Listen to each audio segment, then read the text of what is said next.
காட்டு நண்பனும் கனிவான உள்ளங்களும். ஒரு அடர்ந்த பச்சை பசேல் என்ற காட்டின் ஓரத்தில் ஒரு சிறிய கிராமம் இருந்தது. அந்த கிராமத்தில் லைஜி, ரவுப், ஜியான், அஸ்வத் மற்றும் பெண் அன்பா என்ற 5 சுட்டிகள் இருந்தனர். ஒரு நாள் விளையாடிக்கொண்டே அவர்கள் தெரியாமல் காட்டிற்குள் வெகு தூரம் சென்று விட்டனர். பயமும் எதிர்பாராத சந்திப்பும். காடு மிகவும் அடர்த்தியாக இருந்ததால் வந்த வழியை அவர்களால் கண்டுபிடிக்க முடியவில்லை.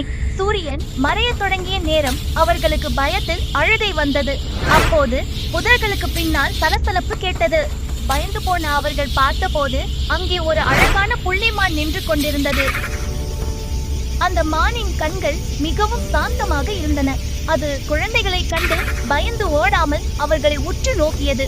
லைஜி மெதுவாக தன் கையில் இருந்த ஒரு பிஸ்கட் துண்டை நீட்டினான். மான் அதை மெதுவாக வந்து தின்றது. வழிகாட்டிய மான். குழந்தைகள் வழி தெரியாமல் தவிப்பதை அந்த மான் உணர்ந்தது போல தெரிந்தது. அது சில அடிகள் நடந்து சென்று பின்னால் திரும்பி அவர்களை பார்த்தது. ஆன்பா, லைஜி, இந்த மான் நம்மை கூப்பிடுவது போலவே இருக்கிறது. லைஜி, ஆமாம் என்பா, வா, இதன் பின்னாடியே போவோம். அந்த மான் அடர்ந்த செடி கொடிகளுக்கு இடையே குழந்தைகளுக்கு எளிதான பாதையை தேடி தந்து முன்னே சென்றது. சிறிது நேரத்தில் தூரத்தில் கிராமத்தின் விளக்குகள் தெரிவதை கண்டனர். நன்றியும் விடைபெறலும்.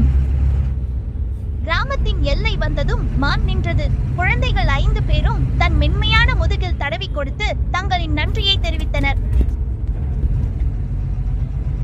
விலங்குகளுக்கு பேசத் தெரியாது என்பார்கள், ஆனால் இன்று இந்த மான் எங்களிடம் அன்பால் பேசியது என்று நிலா மகிழ்ச்சியுடன் கூறினாள்.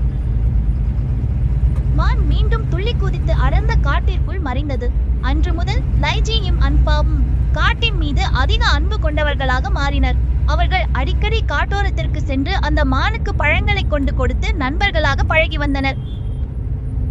நீதி: நாம் விலங்குகளிடம் அன்பாக இருந்தால் அவை நமக்கு தீங்கு செய்யாது, மாறாக ஆபத்து காலத்தில் உதவும்.